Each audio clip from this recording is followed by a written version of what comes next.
अखेर Chandgad diagnostic centre प्रकाश झोतात.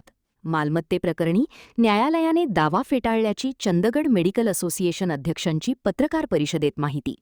मजरे कार्वे येथील Chandgad taluka medical असोसिएशनच्या ट्रस्ट मालमत्तेसंदर्भातील नियमित दिवाणी दावा चंदगड येथील दिवाणी न्यायालयाने फेटाळला असल्याची माहिती पत्रकार परिषदेत देण्यात आली. न्यायालयाने दिलेल्या आदेशाची सविस्तर माहिती यावेळी देण्यात आली. यावेळी फटाक्याची आतषबाजी करून डॉक्टरांनी आनंद साजरा केला. डॉक्टर जगदीश पाटील यांनी उपस्थितांचे स्वागत केले.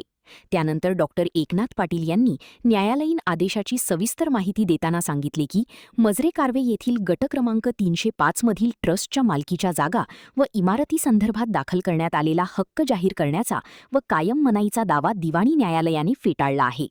न्यायालयाने स्पष्टपणे नमूद केले आहे की संबंधित मालमत्ता ही चंदगड तालुका मेडिकल असोसिएशन या नोंदणीकृत सार्वजनिक विश्वस्त संस्थेच्या मालकीची आहे. त्यामुळे अशा प्रकारचा दावा दाखल करण्यापूर्वी महाराष्ट्र सार्वजनिक विश्वस्त व्यवस्था अधिनियम 1950 मधील कलम 50 व 51 नुसार धर्मादाय आयुक्तांची पूर्वलेखी संमती घेणे बंधनकारक होते. मात्र संबंधित प्रकरणात अशी परवानगी न घेता दिवाणी न्यायालयात दावा दाखल करण्यात आल्याने तो ग्राह्य धरता येत नाही. याशिवाय ट्रस्ट हा आवश्यक पक्षकार करण्यात आलेला नसल्याचे तसेच ट्रस्टच्या मालमत्तेसंदर्भातील वाद सोडविण्याचे अधिकार महाराष्ट्र सार्वजनिक विश्वस्त व्यवस्था अधिनियमाअंतर्गत संबंधित प्राधिकरणाकडे असल्याने दिवाणी न्यायालयाचे अधिकार क्षेत्र लागू होत नसल्याचेही न्यायालयाने स्पष्ट केल्याची माहिती डॉक्टर एकनाथ पाटील यांनी दिली. महान कार्य न्यूजसाठी प्रकाश येणापुरे, चंदगड. त्याचा निकाल माननीय चंदगड कोर्टाने आज जाहीर केला.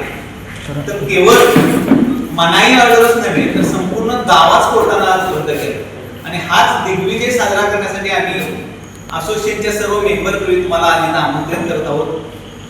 परत एकदा सर्व सभासदांच्या मार्फत तुमचं स्वागत.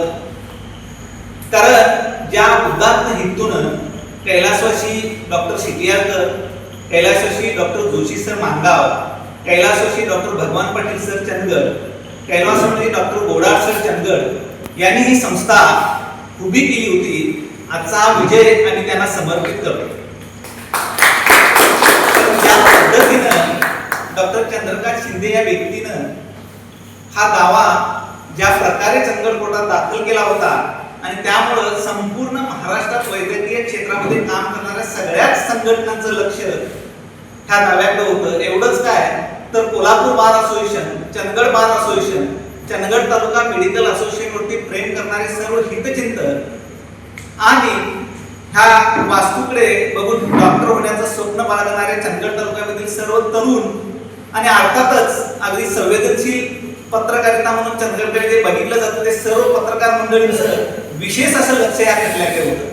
आणि साधारणतः 4 तारखेला चंदगड कोर्टामध्ये ह्या दाव्याची सुनावणी पार पडली. ह्या सुनावणीकरिता चंदगड तालुका मेडिकल असोसिएशनची बाजू मांडण्यासाठी चंदगड गडिंग्लजमधील प्रसिद्ध आणि नामांकित वकील बाबासाहेब घाटगे यांनी आमची बाजू मांडली. माननीय कोर्टाने संपूर्ण युक्तिवाद अगदी व्यवस्थित ऐकून घेतला आणि पूर्ण काल्पनिक आणि खोट्या माहितीवर आधारित असलेला दावा कोर्टानं शेवटी आज खारिज केला. आणि त्यामुळेच काही दिवसापूर्वी असोसिएशनच्या गेट समोर उभं राहून आपल्याच मातृसंस्थेवर चिखलफेक करणारे व पर्यायाने संपूर्ण वैद्यकीय क्षेत्राला बदनाम करणाऱ्या काही तथाकथित डॉक्टरांचा पडदा संपूर्ण बुरका ह्या निकालामुळे फाटला गेलेला आहे. तर चंदगड तालुका मेडिकल असोसिएशन मध्ये काही म्हणजे आपल्या स्वतःच्या महत्वाकांक्षेपोटी चंदगड तालुका मेडिकल असोसिएशनला बदनाम करणे आणि कित्येक वर्षे जवळजवळ 2004 पासून चंदगड तालुक्यामध्ये सेवेमध्ये असणारे चंदगड तालुका डायग्नॉस्टिक सेंटर जे चंदगड तालुका मेडिकल असोसिएशन संचलित आहे ते बंद पडणं हा केवळ एकच हेतू ह्या दाव्यामागे होता. आणि त्यामुळेच असोसिएशनच्या गेट बाहेर उभं राहून काहीही बरळणे आणि आज चंदगड तालुका मेडिकल असोसिएशनच्या हॉलमध्ये बसून संपूर्ण गोष्टींचा आढावा घेणे हाच खरा सत्य आणि असत्यामधला फरक आहे.